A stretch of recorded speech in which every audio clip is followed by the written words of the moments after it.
Pallavi,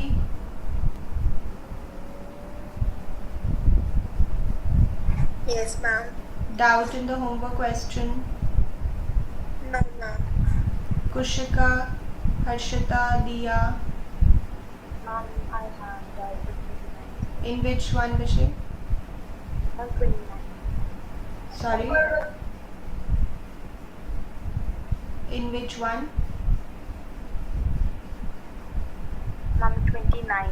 29. Okay, चलो जी quickly मैं बता रही हूँ क्योंकि 23 भी कुछ बच्चे कह रहे हैं. It is very very important, मतलब मैं बता नहीं सकती how important it is to revise and do the homework, otherwise आपको कुछ याद नहीं रहने वाला है. अगर आप ये सोचते हैं ना कि हम होमवर्क नहीं करेंगे और हमारा चल जाएगा काम, you are very very wrong.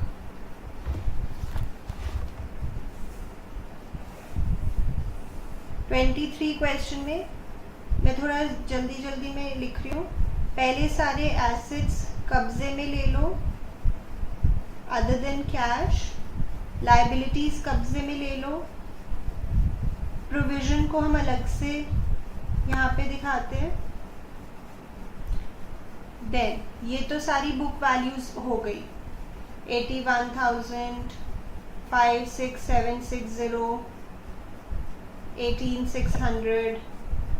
Bank loan में 20,000, creditors 37,000, provision 1,200. Then stock was taken over by Shilpa. देखिए जितने पे पार्टनर लेके जा रहा है एसेट, वो वैल्यू हमारे लिए रेलेवेंट है. जितनी वैल्यू पे वो लेके जा रहा है पार्टनर, तो शिल्पास कैपिटल अकाउंट 35,000.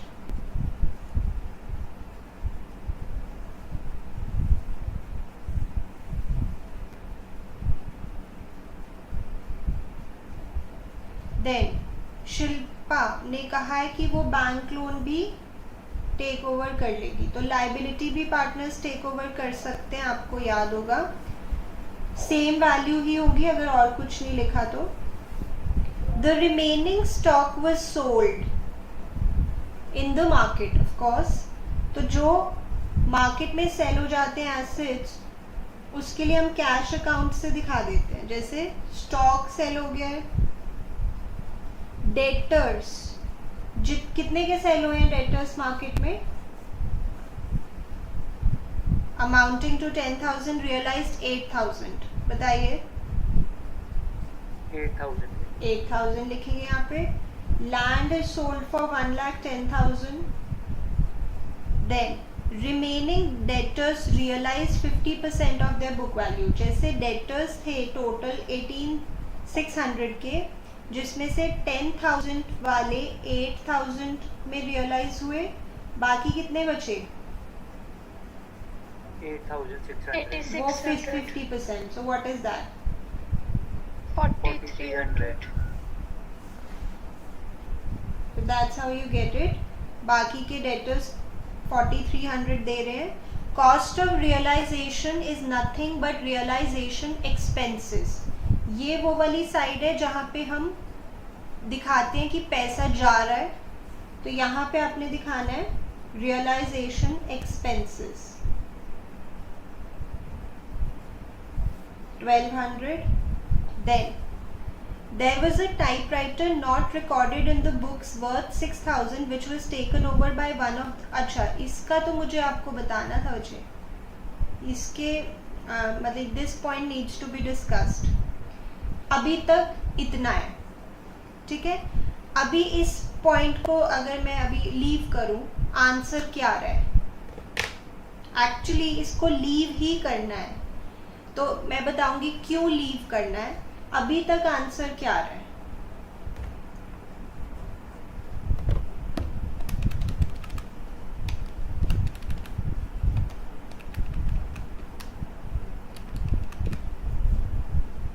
एक पॉइंट इसमें डिस्कस करने वाला है. यहां तक आपका हो गया होगा.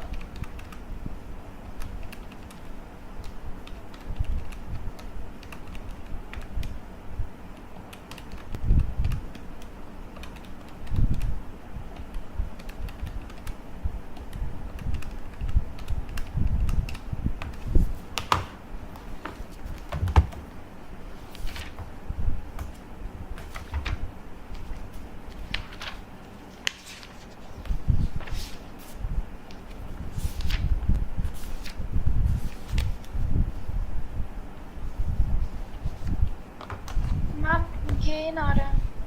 कितना? 45,940.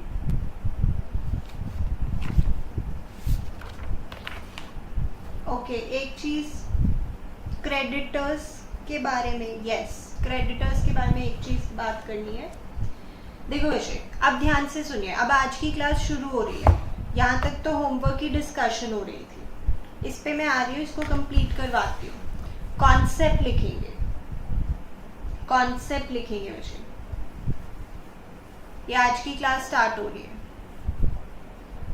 अगर एक लायबिलिटी एक एसेट ले जाए तो नो एंट्री और नो इफेक्ट.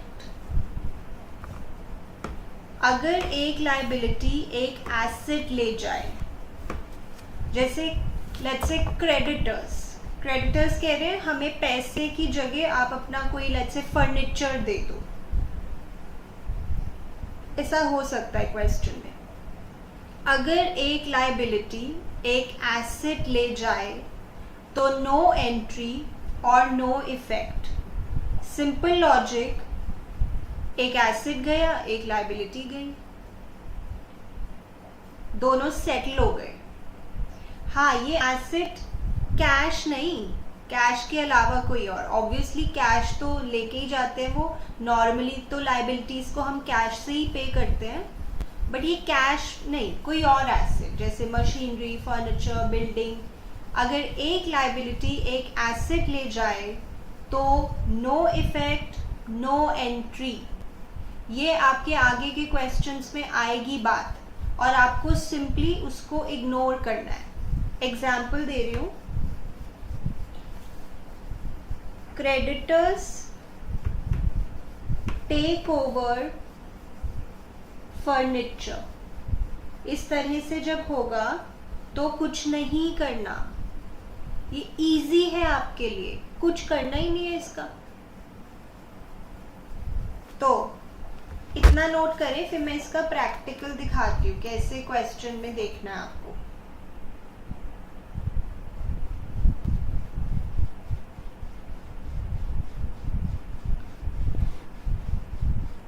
एक लायबिलिटी खत्म, एक एसेट खत्म. Refer to question 23. जैसे 23 क्वेश्चन में क्या है? There was a typewriter not recorded in the books. मुझे फर्क नहीं पड़ता वो रिकॉर्डेड है रिकॉर्डेड नहीं है, कोई फर्क नहीं पड़ता इस बात से. There was a typewriter not recorded in the books worth ₹6,000 which were taken over by one of the creditors at this value. Okay, तो बताइए टाइपराइटर कितने का है? 6,000. तो जो टोटल क्रेडिटर्स है ना, सारे क्रेडिटर्स टाइपराइटर नहीं लेके जा रहे. लिखा है वन ऑफ द क्रेडिटर्स. कोई एक क्रेडिटर है जो कह रहा है कि मुझे पैसे की जगह आप टाइपराइटर ही दे दो. टोटल क्रेडिटर्स कितने के थे बताइए? 37,000. ठीक है, तो उसमें से कोई एक क्रेडिटर कह रहा है कि मुझे टाइपराइटर दे दो. बताओ वो क्रेडिटर की वैल्यू क्या होगी?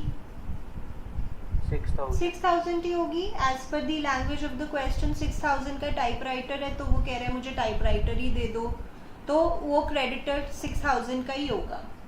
तो ये जो 6,000 का क्रेडिटर है ये टाइपराइटर लेके जा रहा है, तो नो एंट्री. इसका हमें कुछ भी नहीं करना. अब कितने के क्रेडिटर्स बच गए? 31,000. अब देखो ये बात तो मैंने आपको पहले भी बताई हुई है, सारी लायबिलिटीज को पे ऑफ करना ही करना है, चाहे लिखा हो चाहे नहीं, except a few. Himesh, can you give an example of a liability which is not to be paid off? Provision for doubtful Very debts. good. provision for doubtful debts like we did in the last class. But of course creditors को तो pay off करना ही करना है, चाहे लिखा हो चाहे नहीं. What do you think in 31,000 के creditors का हमने क्या किया? मैम इनको पे कर दिया, इनको हमने पे ऑफ कर दिया, कैश में पे ऑफ कर दिया. This is how you have to do it. घबराना नहीं है विषय, इसकी अभी हम बहुत सारी प्रैक्टिस करेंगे. हो सकता है कुछ लाइबिलिटी में से कुछ पार्ट एसेट लेके जा रहे हो, उसका कुछ नहीं करना, बाकी के पार्ट को तो पे ऑफ करना ही करना है. लाइक वी ऑलवेज से सारी लाइबिलिटीज को पे ऑफ करना ही करना है, चाहे लिखा हो चाहे नहीं. ये क्वेश्चन 23 के कॉन्टेक्स्ट में हो गया. अब हम क्वेश्चन 23 अपना कंप्लीट कर लेते हैं. लिख लो इसे. फिर मैं एक और जो था 29 वो भी डिस्कस कर लूंगी.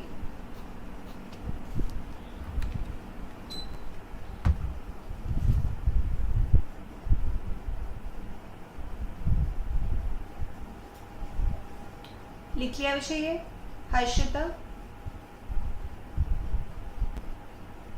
आशिता, रिया विषय,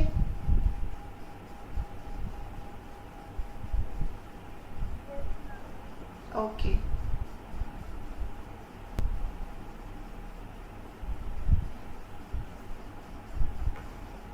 ओके सो ये अभी हम पे कर देते हैं क्रेडिटर्स को 31,000. चलो अब निकालो आंसर. पहले निकाला ही हुआ था, बस उसमें से 31,000 माइनस कर दो.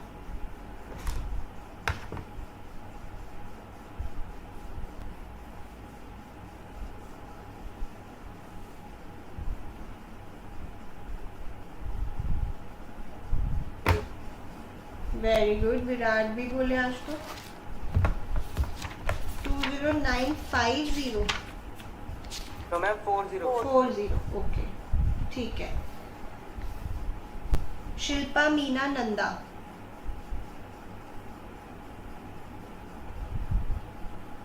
321. बाकी एक बार टेबल पूरा दिखा दो. कौन सा विषय? Concept. Realisation okay account. Right. इसके बाद वाला जो पार्ट होता है आई थिंक वो तो हो जाएगा.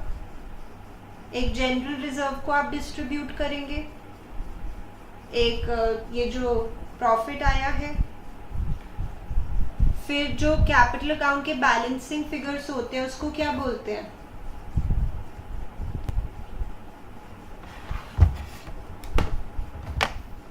क्या बोलते हैं इसे?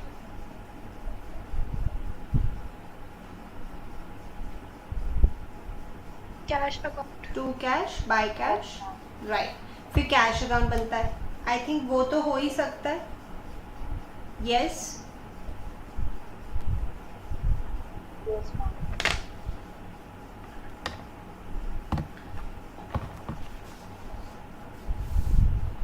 चलो अब 29 देख लेते हैं.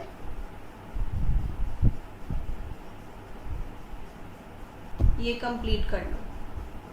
सो अभी तक की क्या बातें हैं वैसे? ये चैप्टर बाकी चैप्टर से अलग है, जैसा कि मैं कह ही रही हूँ काफ़ी टाइम से आपको. एसेट्स को कब्जे में लेना है, लाइबिलिटीज़ को कब्जे में लेना है. कौन से एसेट को कब्जे में नहीं लेना, जैसे कैश या बैंक. कौन सी लाइबिलिटी को कब्जे में नहीं लेना, जैसे कैपिटल्स. जनरल रिजर्व, उसको डिस्ट्रीब्यूट करना है. इस चैप्टर में गुडविल को पार्टनर्स के बीच में डिस्ट्रीब्यूट नहीं करते, उसको हम नॉर्मल एसेट की तरह मानते हैं. पहले उसे कब्जे में ले लेते हैं, फिर बेच देते हैं मार्केट में, अगर लिखा होगा क्वेश्चन में. सारी लाइबिलिटीज़ को पे ऑफ करना ही करना है, चाहे लिखा हो चाहे नहीं, except a few. Example provision that can not be paid off. Then debtors को अलग लिखना है, प्रोविजन को अलग लिखना है. देन पार्टनर भी एसेट लेके जा सकता है, तो अगर पार्टनर लेके जा रहा है तो उसका नाम लिखेंगे कैपिटल अकाउंट. लाइबिलिटी भी पार्टनर लेके जा सकता है तो उसका नाम लिखेंगे. अभी तक ये बातें हमने की हैं. आज की क्लास में मैंने जो बात की है इसको हम अब पक्का करेंगे कि अगर एक लाइबिलिटी और एक एसेट आपस में सेटल हो रहे हैं तो नो एंट्री फॉर दैट। जैसे क्रेडिटर्स फर्नीचर ले गए, बिल्स पेबल को मशीनरी दे दी, थिंग्स लाइक दैट। बताओ ये ठीक है? कीर्ति, कीर्ति बच्चे, how is your father now? लिख के बताएं।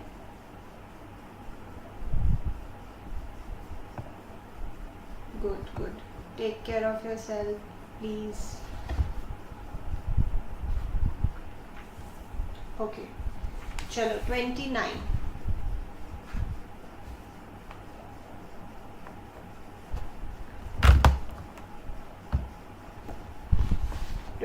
में विषय realisation,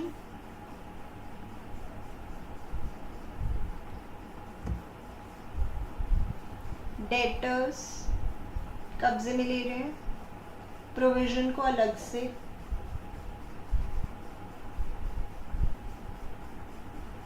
then stock, fixed assets,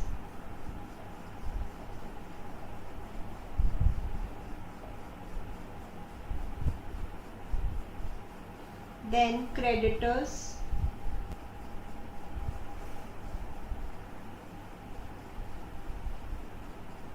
then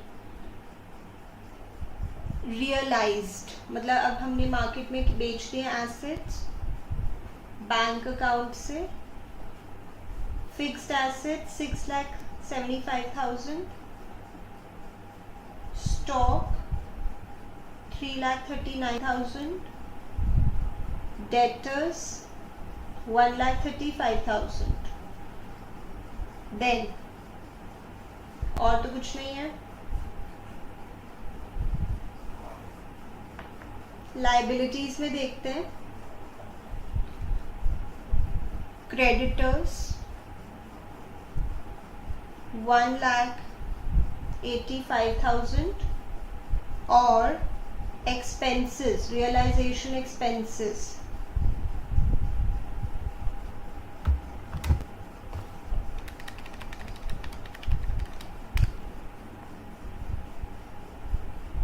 okay. बस बाकी सब तो ठीक ही लग रहा है, देखते हैं क्या आ रहा है इससे।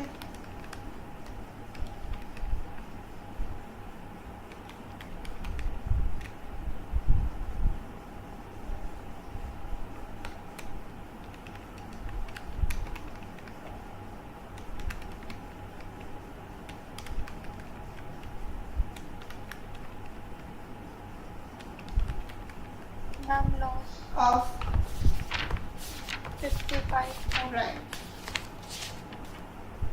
that's the correct answer. Loss on realization ABC 55,000 ratio में कर दो। बताओ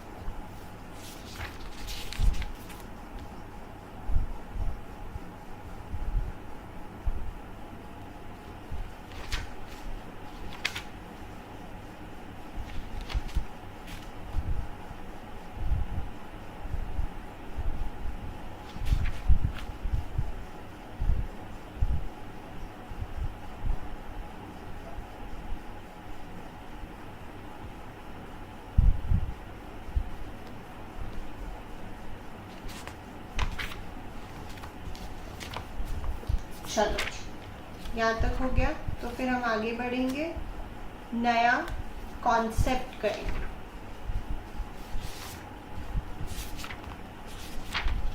Ma'am, इसकी journal entries बता दी कैसे करेंगे? यस यस, जर्नल एंट्रीज में वैसे देखो, realization account debit to debtors to stock to fixed assets, एक तो ये कर दी। Then provision for bad debts, creditors to realization, then realization debit to bank,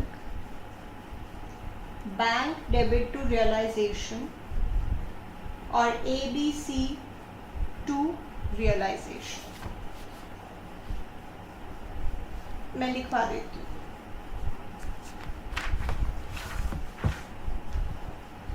वैसे तो और भी एंट्रीज होंगी, 3 एंट्रीज और होंगी, बता सकते हो कौन सी?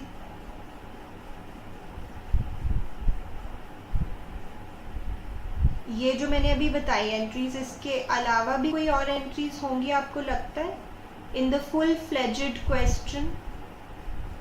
मैम पार्टनर्स कैपिटल अकाउंट वाली. पार्टनर्स कैपिटल अकाउंट में जो बैलेंसिंग फिगर्स आती है ना, टू बैंक बाय बैंक, उसकी भी एंट्री होगी. तो जर्नल एंट्रीज कर लेते हैं. जर्नल एंट्रीज से बच्चे हमेशा थोड़ा घबराते हैं, बट ऐसी कोई बात होती नहीं है वैसे. It's just in our mind.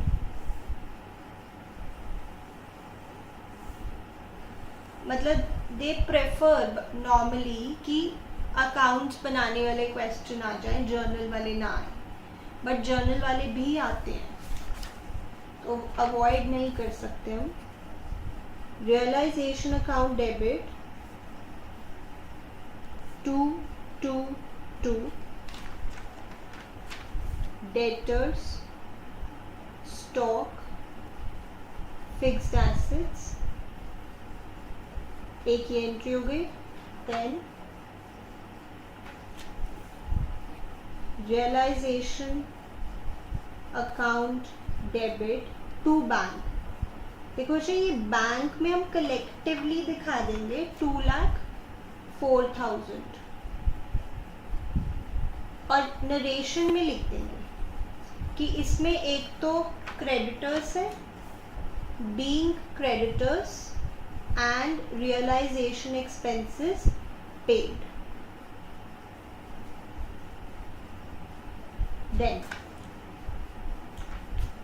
Provision for bad debts, account debit, creditors account debit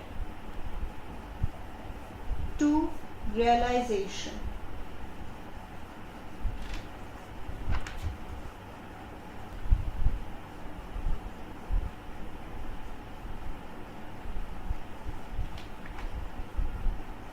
Then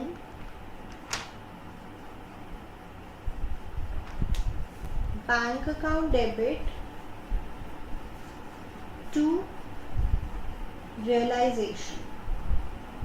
collective amount आ गया इसमें 11,49,000.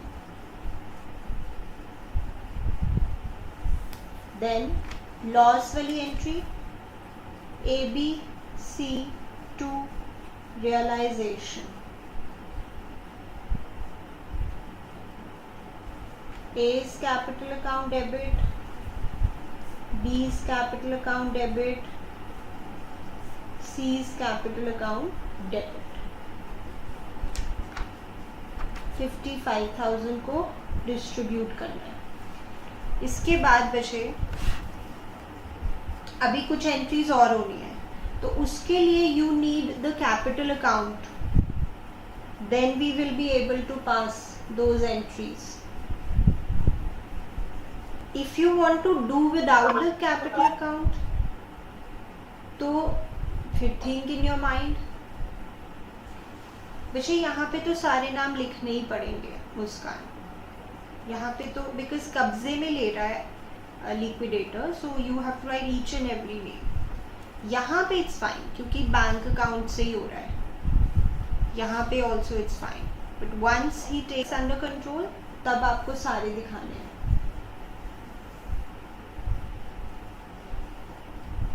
कैपिटल अकाउंट जल्दी से बनाया ही होगा आपने, तो बस उसमें वो बैंक वाली एंट्रीज कर देनी है.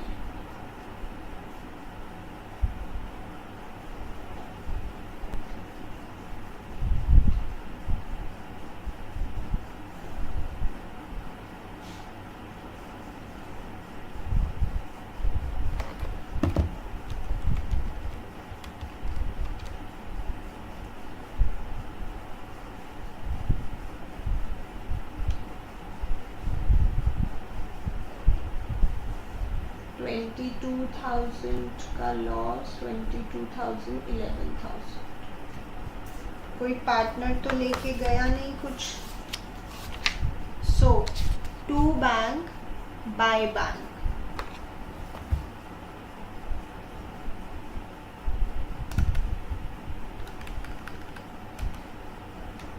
तो ए की कितनी आ रही है वैल्यू? 728,000. 728,000। बी 228,000. नहीं, 2,78,000 ना, 2,78,000 Yes. एंड 2,39,000। अगर ये सीडी होता तो सीडी की तो कोई एंट्री नहीं होती, बैलेंस सीडी की, बट ये सीडी नहीं है, वैसे ये बैंक है तो इसकी तो एंट्री होगी। बताओ इसकी क्या एंट्री होगी?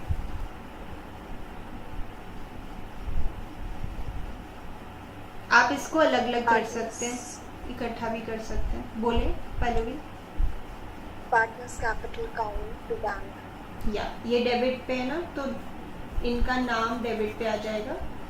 A's capital account debit to bank, B's capital account debit to bank, C's capital account debit to bank। अगर आप ये एंट्री नहीं करेंगे, बाकी कर देंगे, तो डेफिनेटली मार्क्स तो कटेंगे।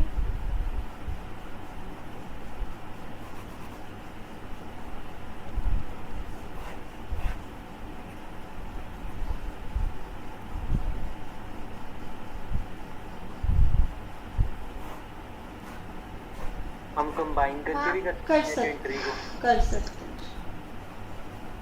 हाँ जी बोलो। मैम जब कोई भी एसेट जा रहा होता है तो हमें उसके नाम लिखने जरूरी नहीं होते? नहीं मुझे, बिकॉज वो बैंक से, मतलब जैसे मैंने आपको यहाँ पे बताया था ना स्टार्टिंग में, देखो कि जब एसेट जा रहा है मतलब बिक रहा है, तो उसकी एंट्री एक्चुअली होती है bank account debit to realisation. We don't actually show the name of the asset, right? नहीं तो अगर मैं एसेट का नाम दिखाऊंगी फिर तो वो दो बार जाता हुआ दिखेगा, एक बार यहाँ पे दिख रहा है जाता हुआ, एक बार फिर दिखाएंगे। That is not logical, right? तो इस चैप्टर में बच्चों को ना जर्नल एंट्रीज भी थोड़ी अजीब सी लगती हैं, और वो इसीलिए क्योंकि जब एसेट बिक रहा है तो जो 11th क्लास में सीखते थे बैंक अकाउंट डेबिट टू उसका नाम टू एसेट, वो ठीक है, बट वो यहाँ नहीं ठीक है, बिकॉज उससे फिर एसेट जाता हुआ दिखाई दे रहा है, पर वो ऑलरेडी एक बार चला गया है लिक्विडेटर के पास। तो बच्चों को इस चैप्टर में जर्नल एंट्रीज थोड़ी अलग सी लगती हैं, जो कि है भी बट इजी है, इतना कुछ मुश्किल काम तो नहीं है। हम एक बार पार्टनर्स कैपिटल अकाउंट दिखाना। जी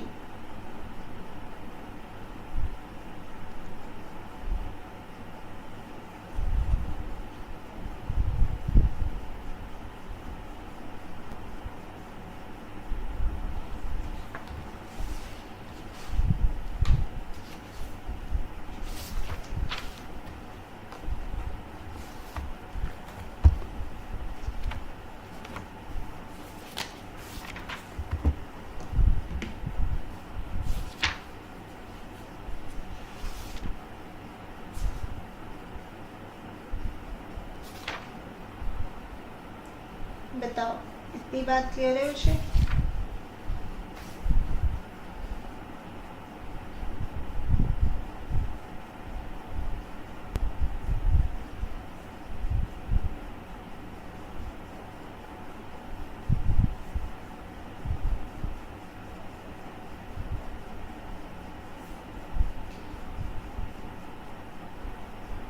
ओके, नाउ उसे समथिंग वेरी वेरी इम्पॉर्टेंट, और ये आप अच्छे से सुंदर सुंदर लिख लेंगे, इसके नोट्स बना लेंगे। ये हमेशा बच्चों को डाउट रहता है कि इन्वेस्टमेंट फ्लक्चुएशन रिजर्व का क्या करना है। बाकी चैप्टर्स में अलग सा ट्रीटमेंट होता है इसका, इसमें कुछ अलग सा ट्रीटमेंट। तो हेडिंग दीजिए। है बिल्कुल सिंपल बात, बट इसको एक बार लिख लो अच्छे से।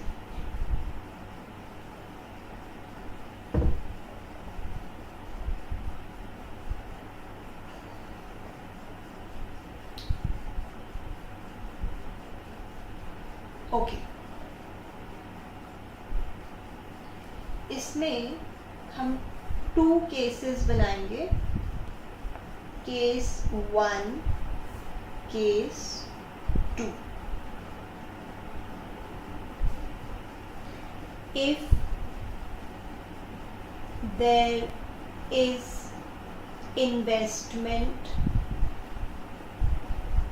in balance sheet, if there is no investment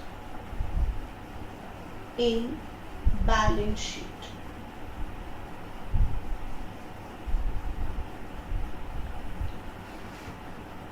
yes,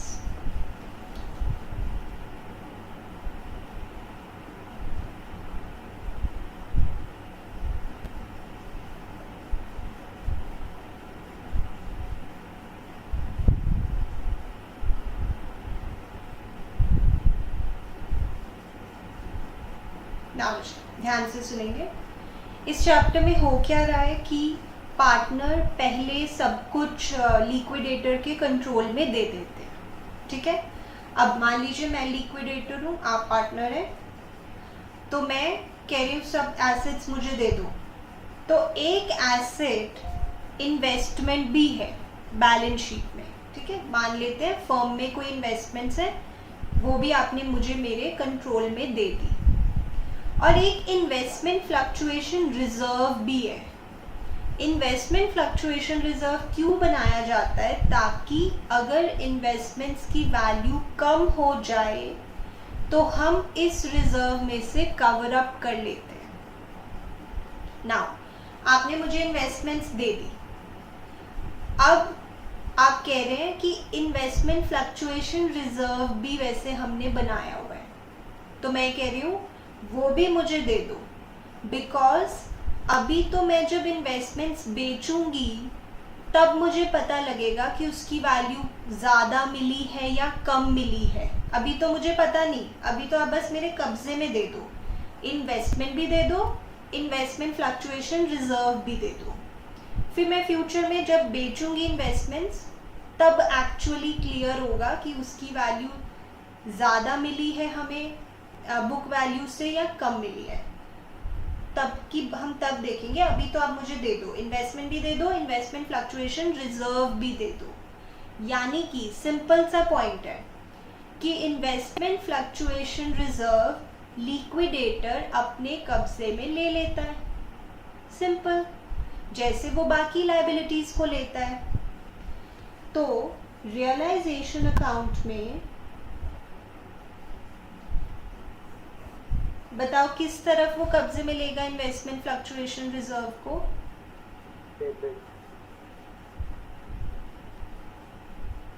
सोचो,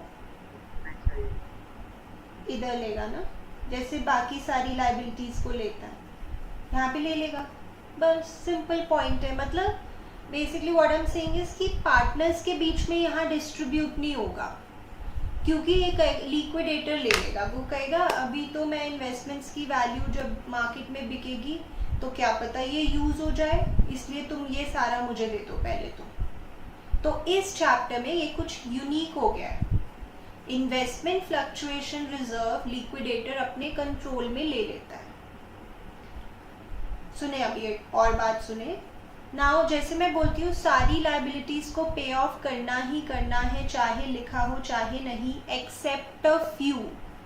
उसका एक एग्जाम्पल है प्रोविजन फॉर डाउटफुल डेट्स, और उसका दूसरा एग्जाम्पल है इन्वेस्टमेंट फ्लक्चुएशन रिजर्व। मतलब आप इसको पे ऑफ बोलो नहीं करेंगे, नहीं करेंगे। इसकी नेचर ही नहीं है पे ऑफ वाली। It is not like a liability which can be paid of. तो इसको आपने पे ऑफ नहीं करना है, अगली बात, इन्वेस्टमेंट्स मार्केट में जितने की भी बिकेंगी अब हमें कोई फर्क नहीं है, आपको कुछ नहीं करना, इन्वेस्टमेंट कितने की भी बिके कुछ नहीं करना, क्योंकि एक बार लिक्विडेटर ने अपने कब्जे में ले लिया, बस बात खत्म हो गई है। अब इन्वेस्टमेंट की वैल्यू ज़्यादा हो कम हो कुछ भी हो, कुछ नहीं करना है। तो ये कितना अलग ट्रीटमेंट है बाकी के चैप्टर्स से। फिर से लेट मी रिपीट इट, तो आपको करना, हो गया क्या? हाँ बस कुछ नहीं बचा, ये हो गया, बस उसने कंट्रोल में ले लिया और पे ऑफ भी नहीं करना, ये अपने आप इसका जो इफेक्ट है वो आपके प्रॉफिट या लॉस में अपने आप बस दिख गया। Okay, now listen to me again. So what we have to do is, बच्चे अगर आपको क्वेश्चन में इन्वेस्टमेंट दिख रही है बैलेंस शीट में, तो आपको क्या करना है, आपने इन्वेस्टमेंट फ्लक्चुएशन रिजर्व को रियलाइजेशन में जैसे बाकी सारी लाइबिलिटीज़ को ट्रांसफ़र करते हो इसको भी कर देना है।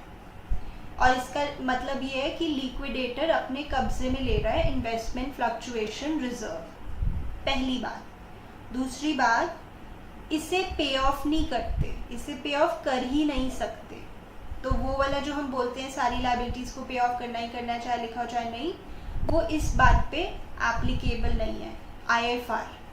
तो जैसे मैंने लिखवाया था एक्सेप्ट अ फ्यू, उसमें से एक तो हो गया प्रोविजन और एक और ऐड कर दो इन्वेस्टमेंट फ्लक्चुएशन रिजर्व। तीसरी बात, अब इन्वेस्टमेंट्स जितने की भी बिके या ना बिके हमें कोई फर्क नहीं है, हमें कुछ नहीं करना। फिर हो क्या रहा है, basically what is happening actually, ये अल्टीमेटली तो मुझे इसकी जो वैल्यू है IFR की, वो जो प्रॉफिट या लॉस कैलकुलेट होगा ना इसका, उसी में अपने आप एडजस्ट हो गई। अल्टीमेटली अगर आप देखो ये वैल्यू मिलेगी तो पार्टनर्स को ही, क्योंकि ये प्रॉफिट में इसकी वैल्यू होगी ना, तो अपने आप ये पार्टनर्स को ही मिल जाएगी, बट बाद में मिलेगी, मतलब हमें शो नहीं करना, वो अपने आप ही हो गया प्रॉफिट में show. So the conclusion is कि IFR को आपने कब्जे में ले लेना है और पे ऑफ नहीं करना, बस बाकी कुछ भी नहीं है, पार्टनर्स के बीच में डिस्ट्रीब्यूट नहीं करना है, दैट्स इट। इन्वेस्टमेंट की वैल्यू चाहे कम हो चाहे ज़्यादा हो मार्केट में, कुछ नहीं करना है, नथिंग डूइंग। अब ये बताओ, अगर बैलेंस शीट में इन्वेस्टमेंट ही ना हो तो क्या लिक्विडेटर कब्जे में लेगा IFR?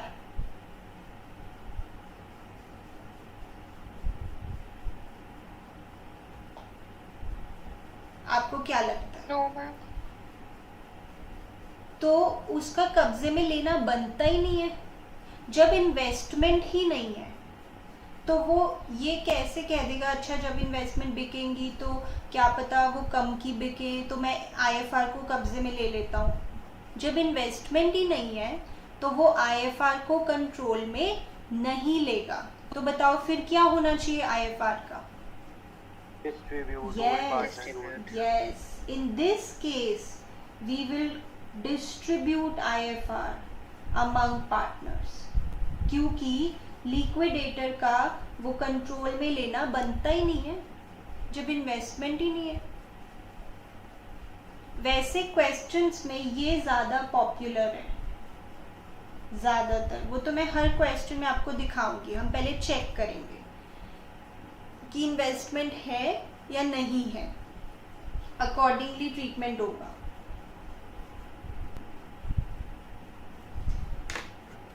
सो बहुत सिंपली आपको क्या करना है, पहले केस में अगर है तो IFR को कब्जे में ले लेना है, पे ऑफ नहीं करना है, बस खत्म। केस 2 है अगर, तो इन्वेस्टमेंट अगर नहीं है बैलेंस शीट में तो बस IFR को फिर डिस्ट्रीब्यूट कर देना है पार्टनर्स के बीच में, पार्टनर्स कैपिटल अकाउंट में दिखाना है, फिर कब्जे में नहीं लेना, मतलब फिर रियलाइजेशन में नहीं दिखाना। Not to be shown in realisation account.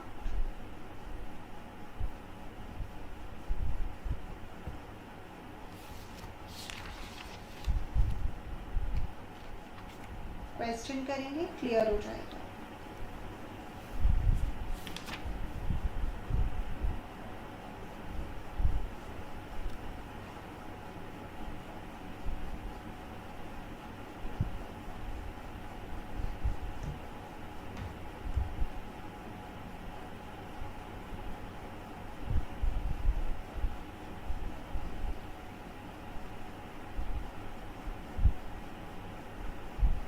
Okay, अब हम कर रहे हैं विषय क्वेश्चन नंबर 26। नहीं रुको, 26 में एक पॉइंट बताना है, कोई और ढूंढती हूँ।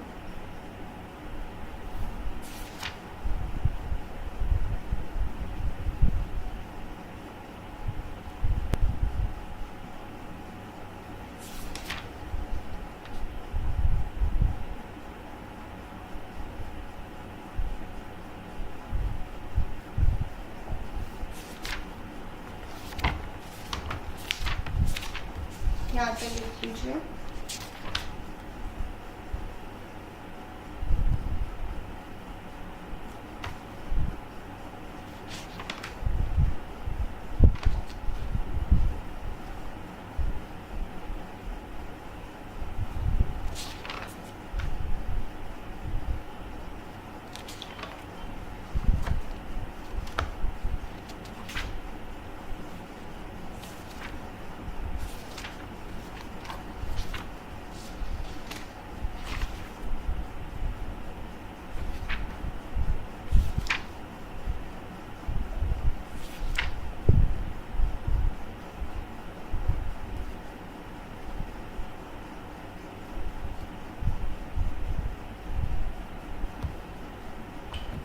ओके, हम कर रहे हैं इलस्ट्रेशन नंबर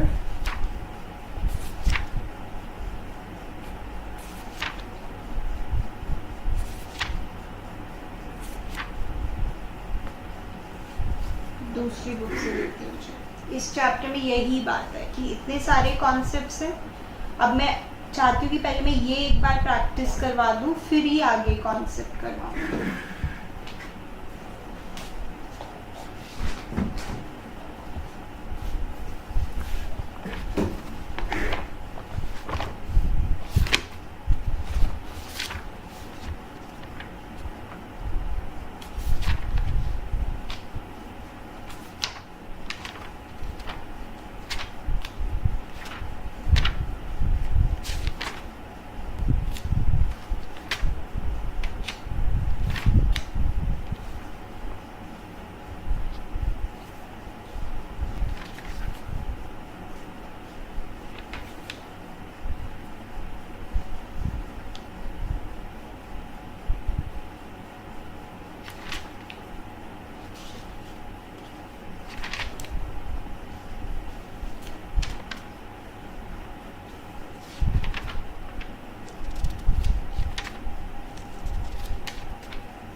कोई क्वेश्चन नहीं है।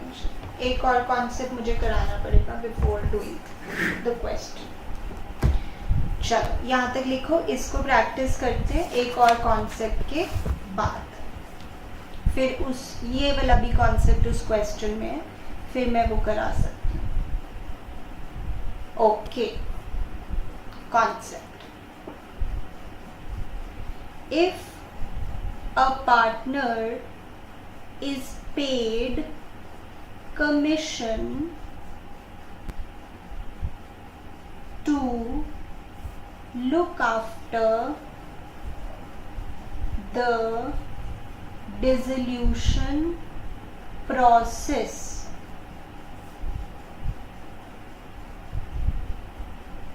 इसका क्या मतलब है?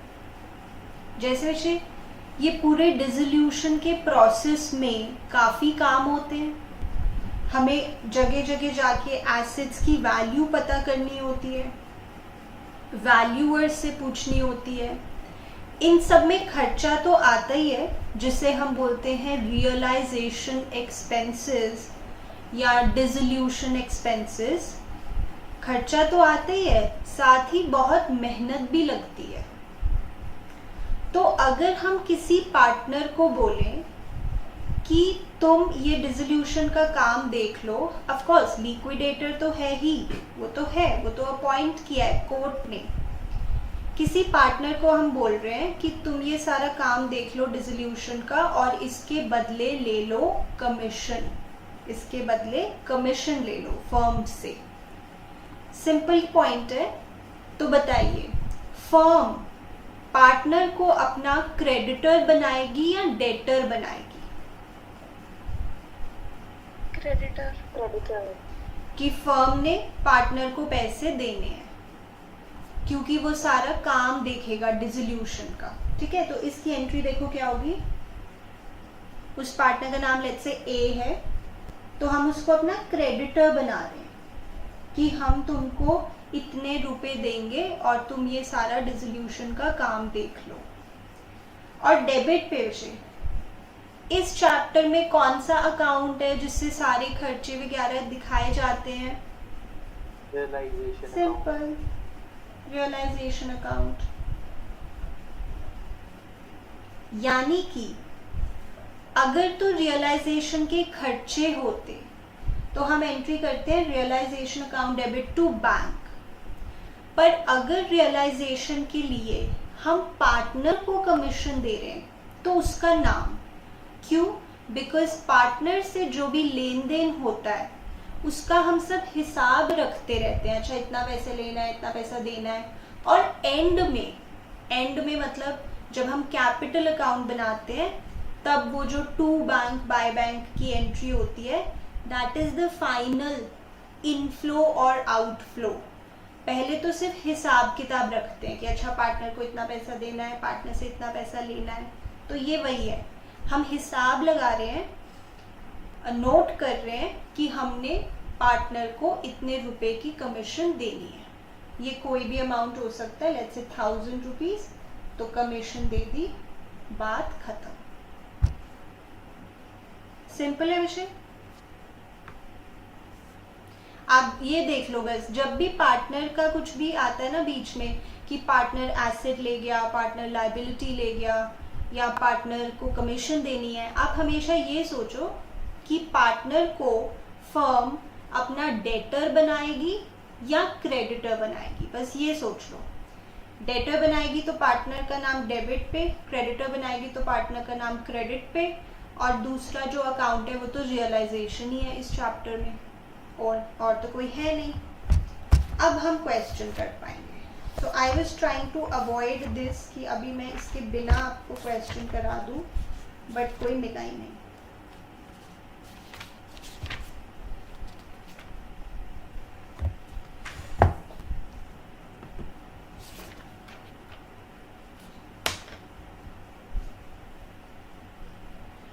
ओके, सो 26th क्वेश्चन बचना फ्रॉम योर बुक। अब तो सबके पास बुक है ना, ऐसा तो कोई नहीं है ना जिसके पास बुक ना हो।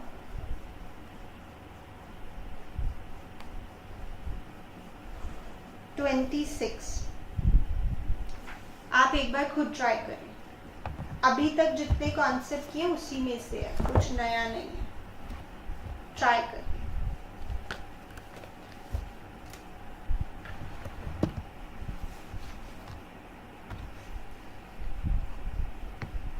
रियलाइजेशन अकाउंट बनाएंगे।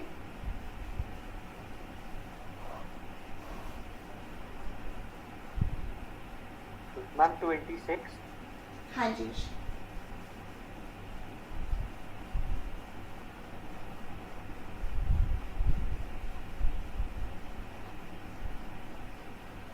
सारे एसेट्स कब्जे में ले लो। अच्छा बताओ, क्या इन्वेस्टमेंट है बैलेंस शीट में? Yes ma'am. तो क्या आईएफआर कब्जे में लेगा liquidator? Yes ma'am. Yes ma'am. Yes, याद रखना ये बात।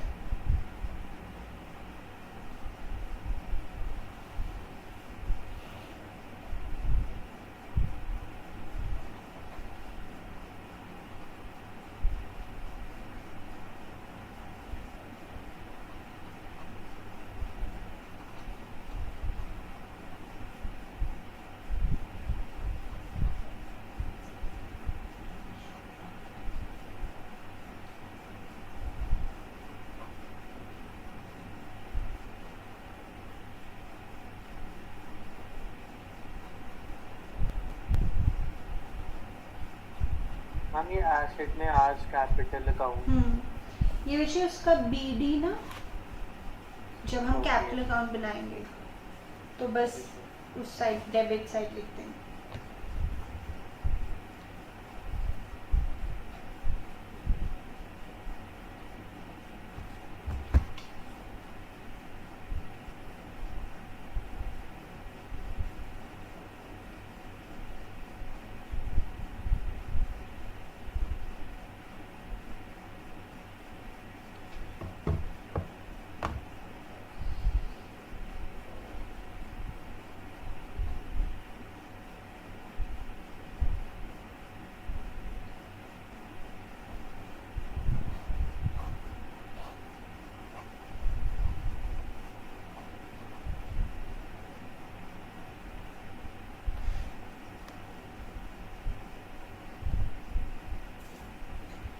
एक ना बहुत खास बात यहाँ पे आएगी, देखते हैं वो देख सकते हो या नहीं। मैंने वो हाईलाइट कर दिया है, लेट्स सी आप क्या करते हैं उसका।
हम अनरिकॉर्डेड एसेट्स लाइन 1500 इसका क्या जी, होगा? मुझे सिंपल है ये मतलब एक एसेट बिक रहा है तो जैसे बाकी सारे एसेट्स बिकते हैं वैसे ये भी।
यस, देखो कहाँ तक पहुँच रहे हो। मैम 6000 का गेन आ रहा है।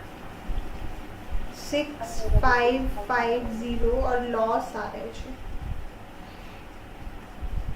यस मैम, लॉस ही, बट 6000 का नहीं आ रहा। नो, 6550।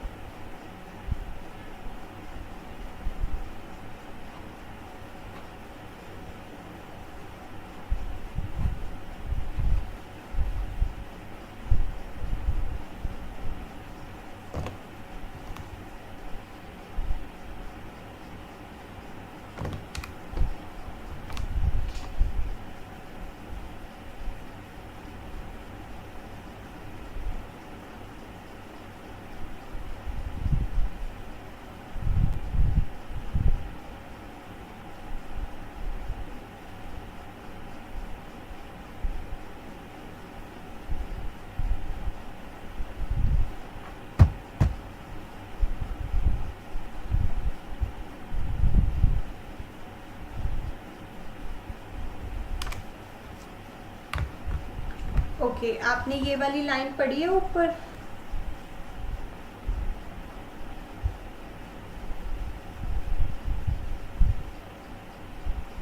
बताओ।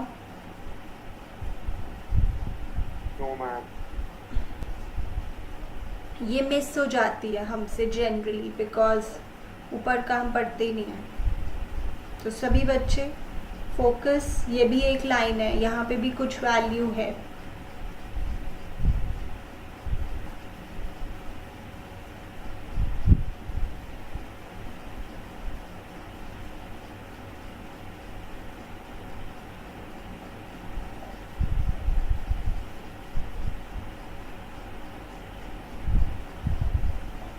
बताओ कहाँ तक पहुँचे हो। पल्लवी, मुस्कान, Ashrita, Devasya, Diya, Riya, Kushika.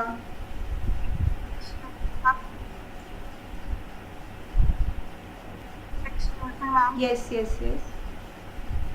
Ma'am, lost for 6550 5550. 6550। Ma'am commission के बिना 5550 आ रहे हैं। हाँ, तो वही 1000 का फर्क है।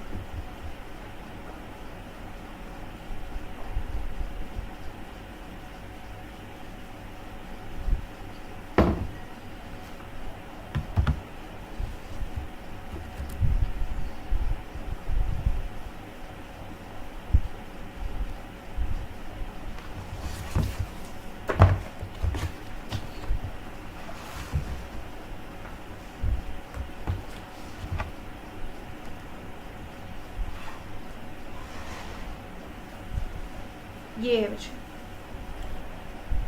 तो ये जो कमीशन वाला पॉइंट है, पी को जो कमीशन देनी है, देन आईएफआर को कब्जे में ले लिया। और जो पॉइंट मैंने हाईलाइट किया था उसके बारे में मैं अभी बात करती हूँ। चेक करो, देखो आपका क्या डिफरेंट है।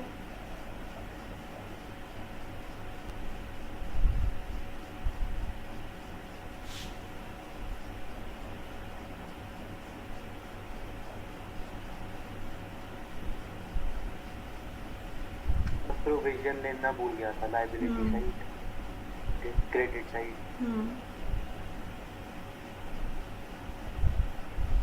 ओके, तो ये जो लिखा है, plant and machinery were sold to Q for 22,500 for cash. Now हो सकता है आपने यहाँ पे क्यूज कैपिटल अकाउंट लिखा हो कि जो एसेट है वो पार्टनर लेके जा रहे हैं। नॉर्मली यही थॉट आता है, बट यहाँ पे क्या लिखा है, फॉर कैश। दैट मीन्स कि अभी के अभी पैसा मिल रहा है क्यू से। वैसे पार्टनर से कभी भी अभी के अभी पैसा नहीं मिलता। मैंने अभी भी जैसे बताया था आपको कि हम हिसाब किताब लिखते जाते हैं, अच्छा इतना पैसा लेना है पार्टनर से, इतना पैसा देना है, और बाद में जाके वो ट्रीट होता है। बट यहाँ लिखा है for cash, please underline that. यानी अभी के अभी पार्टनर कैश दे रहा है मतलब ये ऐसा ही है जैसे हमने मार्केट में बेचा है एसेट, कुछ स्पेशल नहीं है। अगर पार्टनर मुझे अभी के अभी पैसा दे दे तो वो तो मार्केट में बेचने जैसा ही हुआ। तो फॉर कैश का यहाँ सिग्निफिकेंस है। आपका आंसर क्यूज कैपिटल अकाउंट लिख के भी आ गया होगा, बट जब हम कैपिटल अकाउंट बनाएंगे फिर आपका आंसर ठीक नहीं आएगा। इसलिए ये अगर आपने गलत किया तो इसे ठीक करें। Plant and machinery was sold to Q for 22,500 for cash. That means we are receiving cash right now from Q, so it is as good as selling the asset in the market. क्या आप ये बात समझ पा रहे हैं?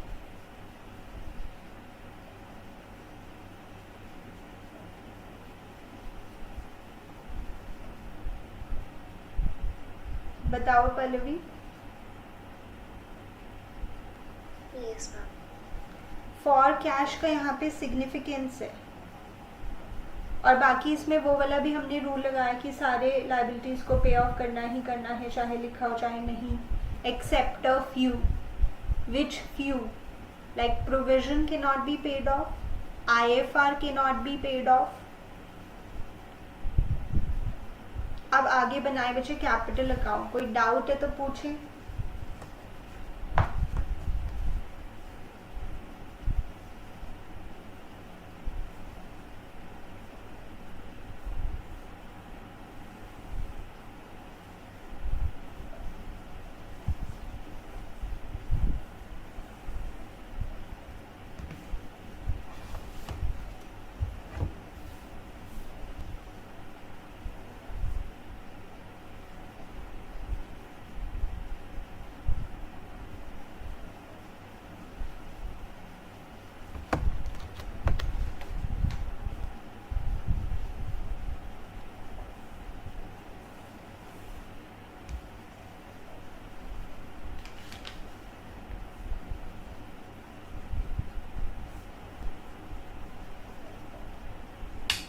खरीदार का BD भी तो आएगा। राइट।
बताओ ये बना।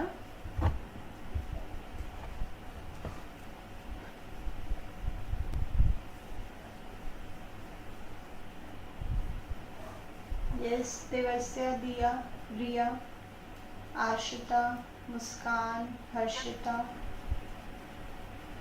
पल्लवी, कीर्ति, कुशिका,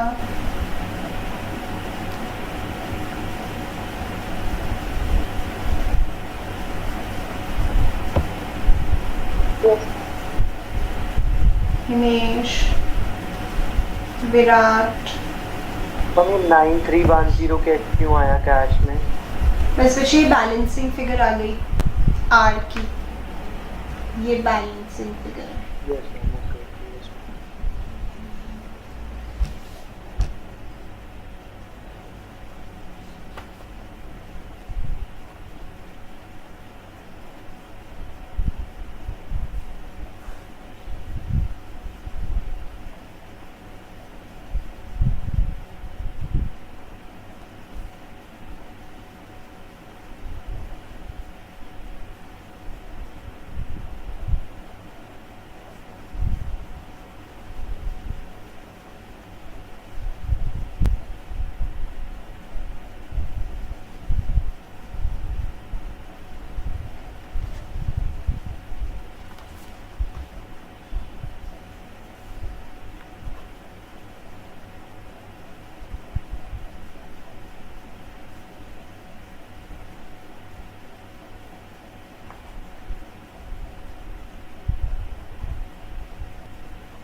बताओ ये हुआ क्लियर?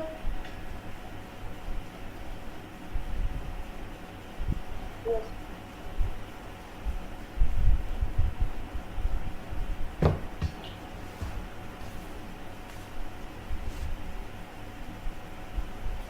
मम्मी एक बार कैश अकाउंट समझा दो, कौन सी वैल्यू कहाँ से आई है? हाँ जी, तो ये BD तो बच्चे आपका आ गया बैलेंस शीट से, ठीक है।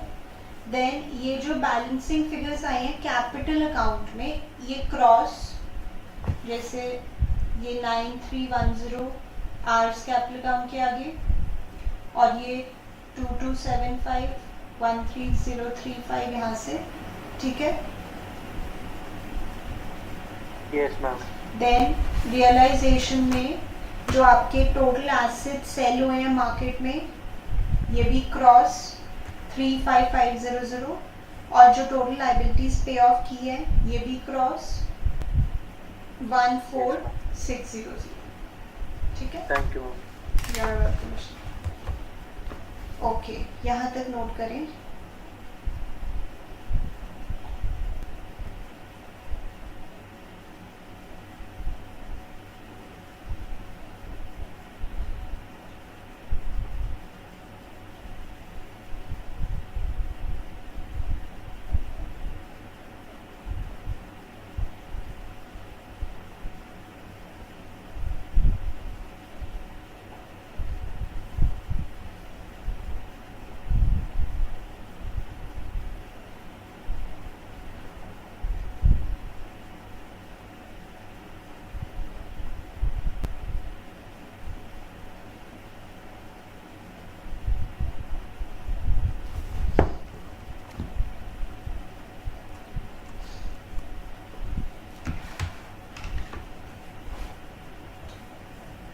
इसके बाद पार्टनर के घर वालों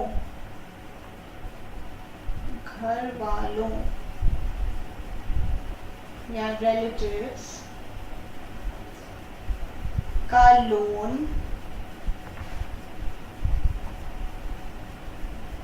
is treated like any other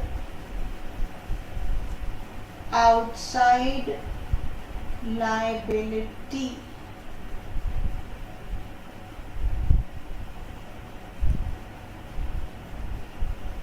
just like creditors. अभी मैं इसका मतलब बताती हूँ।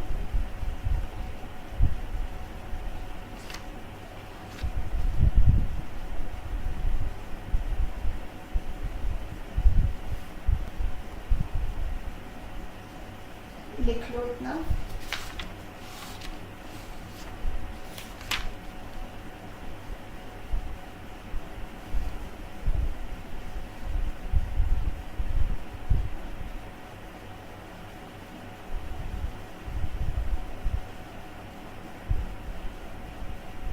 नाउ इसका क्या मतलब है, जो मैंने यहाँ पे पॉइंट लिखा है, जैसे मान लीजिए ABC पार्टनर्स है और बैलेंस शीट में लाइबिलिटी साइड दिया हुआ है मिसेस एज लोन।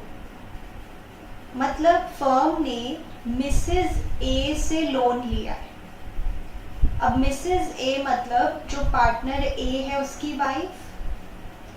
तो अब इसका क्या करना है, कुछ नहीं करना है, सिंपल जैसे हम बाकी लाइबिलिटीज के साथ करते हैं वैसा ही इसके साथ भी करना है। इसको भी कंट्रोल में लेना है, इसको भी पे ऑफ करना है। इसमें कोई कंफ्यूजन आपको नहीं रखनी है। पार्टनर के घर वालों का लोन, चाहे वो उसका ब्रदर हो, सिस्टर हो, वाइफ हो, कुछ भी हो पार्टनर की, तो आपको उसे एनी अदर आउटसाइड लाइबिलिटी की तरह ही ट्रीट करना है, जैसे क्रेडिटर्स, जैसे बैंक लोन। आपको उसमें कुछ कंफ्यूज होने की ज़रूरत नहीं है। इतनी बात समझ में आती है?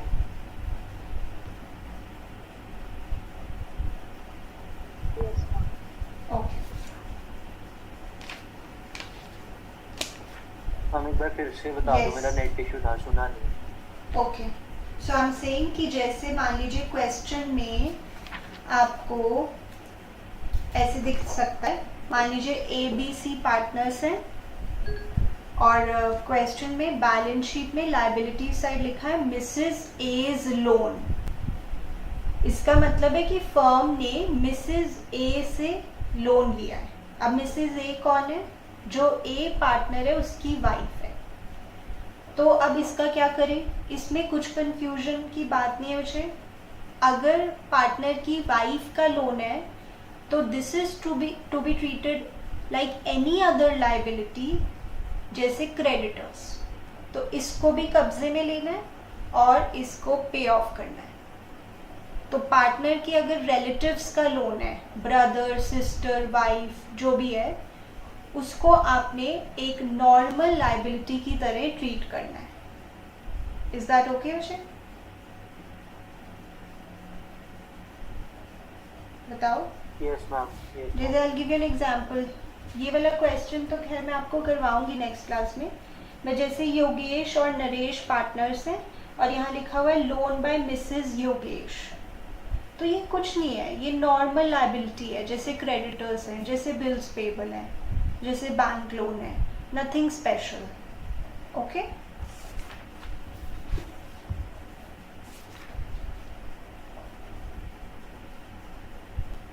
चल last concept,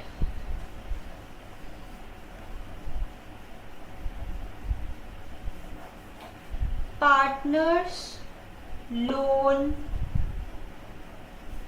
to the firm जो भी स्पेशल पॉइंट्स है बच्चे, मैं उनको कॉन्सेप्ट की फॉर्म में लिखवा रही हूँ और मैं बार बार कह रही हूँ इनको आप अच्छे से लिख लीजिए। ये कॉन्सेप्ट में ही पूरा चैप्टर है और ये बाकी चैप्टर से अलग है ना, तो इसमें सारे ट्रीटमेंट्स डिफरेंट डिफरेंट हैं। अच्छा, partners loan to the firm, यानी कि जैसे बैलेंस शीट में जो आपको क्वेश्चन के अंदर दी होगी उसमें यहाँ पे ऐसे लिखा होगा लायबिलिटी साइड पार्टनर्स लोन। तो इसका क्या करना है, what is the treatment? Partners loan एक अलग तरह की लायबिलिटी है, ये आउटसाइड लायबिलिटी नहीं है जैसे creditors, bills payable, bank loan, ये वैसी लायबिलिटी नहीं है। ये कुछ खास है, कुछ अलग है, तो इसका ट्रीटमेंट भी अलग है। तो partners loan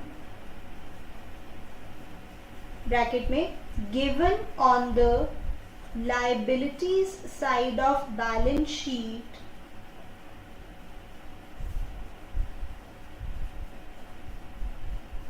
is not a usual outside liability. It is not a usual liability. ये कुछ यूनिक है। हाँ, मैंने ये बताया था पार्टनर के घर वालों की लाइबिलिटी, उनका लोन वो नॉर्मल है, वो नॉर्मल है, बट पार्टनर का लोन, ये इसका मतलब क्या है कि पार्टनर ने फर्म को लोन दिया है या फर्म ने पार्टनर से लोन लिया है, ये कोई नॉर्मल आउटसाइड लाइबिलिटी जैसी नहीं है। It is not to be transferred. It is not to be transferred to realization account. इसे लिक्विडेटर अपने कब्जे में नहीं लेता, बिकॉज लिक्विडेटर का तो काम है जो बाहर के लोग हैं, जो लाइन लगा के खड़े हो गए हैं, उनको पैसे देने हैं, जो फर्म के क्रेडिटर्स हैं, बिल्स पेबल है, उनको। अब ये तो पार्टनर है, तो ये लाइबिलिटी लिक्विडेटर अपने कब्जे में नहीं लेता। तो फिर क्या करना है इसका? It is to be paid directly from cash और bank account.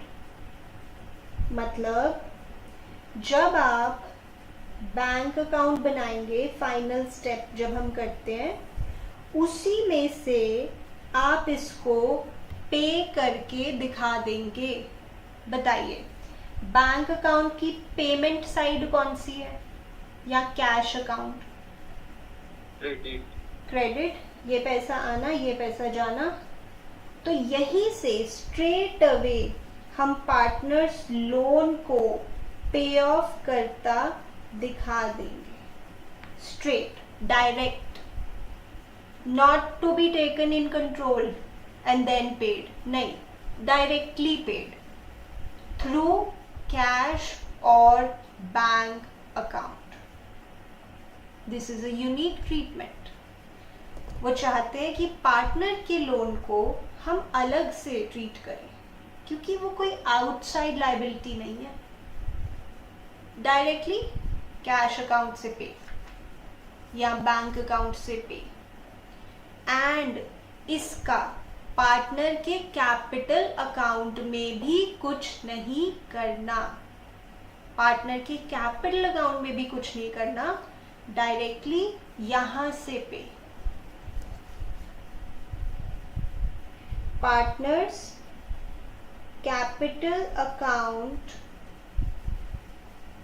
is not affected by this.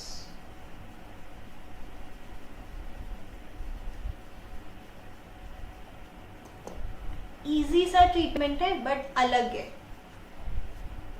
कब्जे में नहीं लेना, रियलाइजेशन में नहीं दिखाना, डायरेक्टली कैश या बैंक अकाउंट से पे ऑफ कर देना है।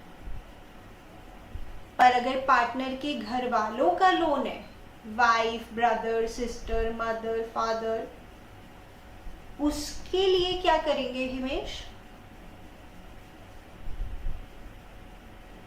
हम नॉर्मल ट्रीट करेंगे, जैसे वो उसको लाइबिलिटी ट्रीट करेंगे और रियलाइजेशन अकाउंट में ले लेंगे।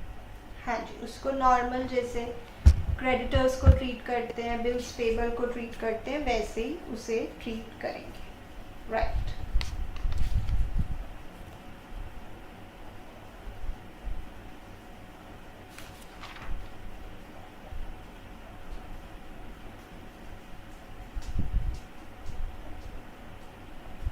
Okay,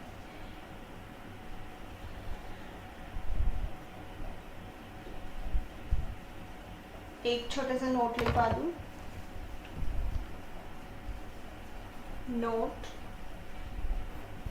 profit and loss account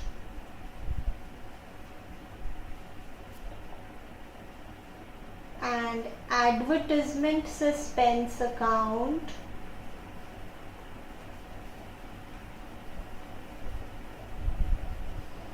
given in balance sheet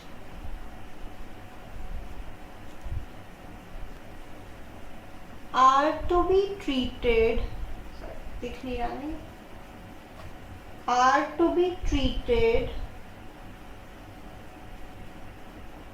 as in previous chapters. तो बताओ क्या करते थे previous chapters में इनका?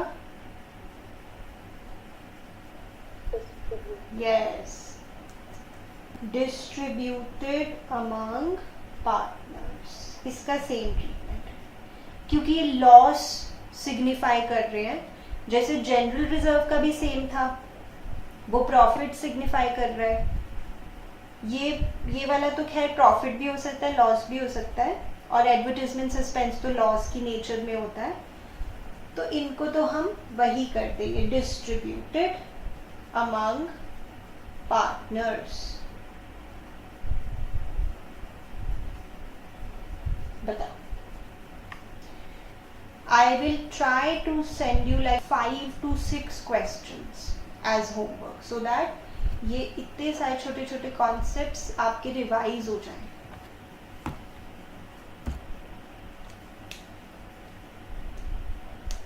अभी वर्कमैन कॉम्पनसेशन रिजर्व के बारे में मैंने बात करनी है, और भी एक बड़ा सा टॉपिक है, कॉन्सेप्ट, वो बात करनी है. तो I will say that this chapter is 50% over, 50% खत्म हुआ.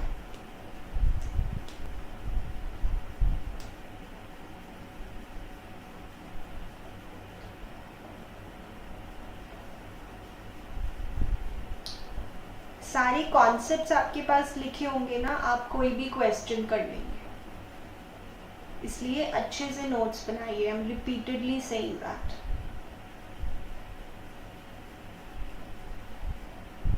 बताइए मुझे, इतनी बात समझ में आती है?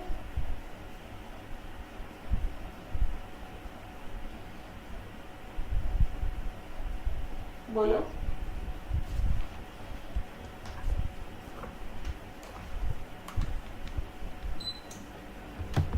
क्लियर है?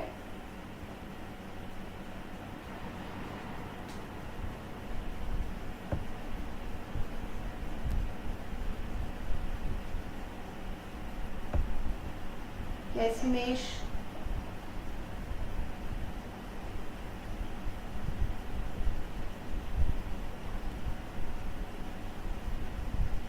Yes, Himesh. Yes, ma'am. Clear विषय इतना? Yes, ma'am. Clear. चलो. That's it for today. I will. Thank you, ma'am. हाँ, meet you every day except Saturday.